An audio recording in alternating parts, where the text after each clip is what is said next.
Hello, a warm welcome to you in the Ghatna Chakra book video. Let's begin this journey where we will present every topic in a simple, clear, and exam-oriented manner. All right, let's get into a story you probably haven't heard. It's about a piece of history that decided who controls village land across one of India's biggest states. And no, this isn't a story about kings or epic battles. It's about a small, kind of overlooked committee that was supposed to be completely wiped out by law. But it wasn't. Its survival, against all odds, tells us everything about who really holds the power at the grassroots level. So, let's start with the central question here. Just imagine this. A massive system of powerful landlords, the zamindars, has been around for centuries. And then, boom, it's gone. Wiped away. All that land, we're talking farms, common grounds, forests, it all has to go somewhere. The big question is, who gets it? This was the exact puzzle facing the state of Uttar Pradesh right after India's independence. Okay, so our story really kicks off with the end of this deeply rooted system. For generations, zamindars weren't just landowners. They were powerful intermediaries, almost like local rulers. But with independence came this huge wave of reform, and the goal was to tear down these old, feudal-like structures. And the legislative hammer that brought this whole system crashing down was the UP Zamindari Abolition and Land Reforms Act.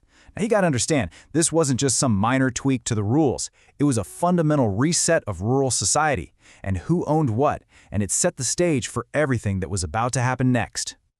So just keep these two moments in your head as we go. First, there's the big Abolition Act, which basically creates a whole new world. And then, just about a decade later, another act rolls in 1961, that comes along and just scrambles everything all over again. So here's the absolute key takeaway. Once the zamindars were out of the picture, their land didn't just automatically go to the farmers. Nope. Step 1, the old properties were legally abolished. Step 2, all of that land was centralized and put directly in the hands of the state government. The state, overnight, became the biggest landlord in town. But think about it. A state government can't possibly manage every single village plot from some faraway capital city. It's just not practical.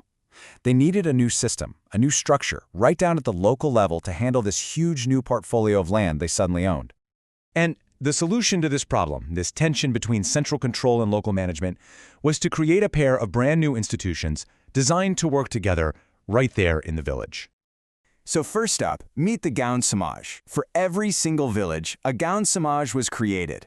You can think of it as the new official landholder. The state government took all that land it had acquired and legally handed it over to this new body. But, the Gaon Samaj was just a legal entity. It couldn't really do anything on its own. It needed hands and feet on the ground. And that's where our hero, the Land Management Committee, or LMC, comes in. It was created to be the executive arm, the actual manager making all the day-to-day decisions. The relationship was actually super straightforward.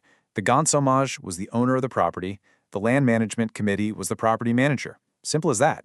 This clean, logical system was rolled out across thousands of villages. And it worked. For a little while. And here's where we get to the plot twist. Just as everyone was getting used to this new system, the government decided to shake things up again. A decade might not seem like a long time, but in the world of bureaucracy, it was enough for a complete and total overhaul. So let's just quickly remember where we were. Before 1961, the picture was crystal clear.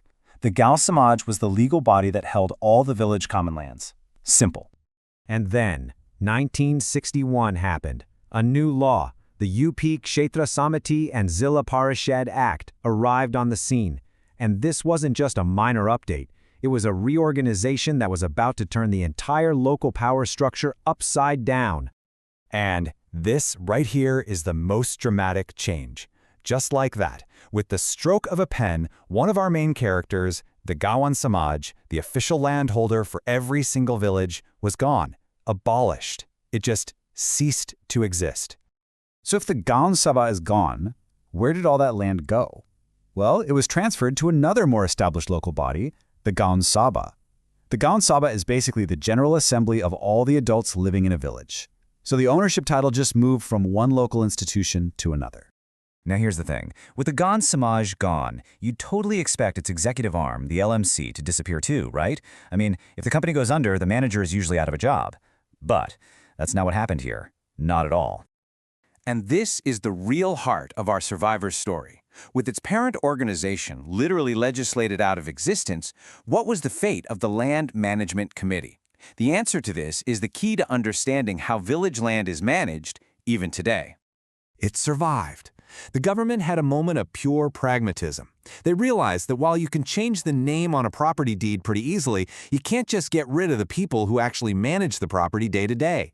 The work of the LMC was just too important to stop, so the committee was kept on. And look, this table just lays it out perfectly. Before 1961, the LMC managed land for the Gan Samaj. After 1961, the landholder changed. It was now the Gan Sabha. But the executive body doing all the work? Still, the Land Management Committee. The job was identical, it just had a new boss. It's exactly like our property manager analogy. The building was sold, the old owner left. But the new owners, the Gaon Sabha, they looked at the manager who knew how everything worked and said, "Yeah, you're hired. Keep doing what you're doing." So, why did we just walk through all this seemingly dry administrative history? Because this isn't just about old laws. It's about a structure of local power and resource management that is still shaping life in countless villages today. So what's the big picture here?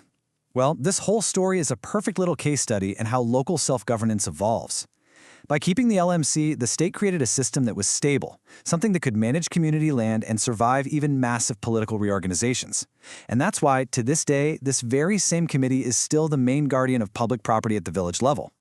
When you boil it all down, the survival of the Land Management Committee is a story of pragmatism winning the day.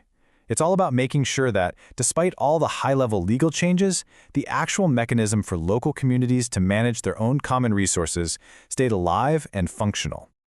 And that really leaves us with a final thought to chew on. This isn't just history. The decisions that were made way back then created the administrative DNA of village life today. So the real question for us now is, how does this structure, forged way back in the 1960s, continue to influence who holds the power, who makes the calls, and who really benefits from community resources in a village today?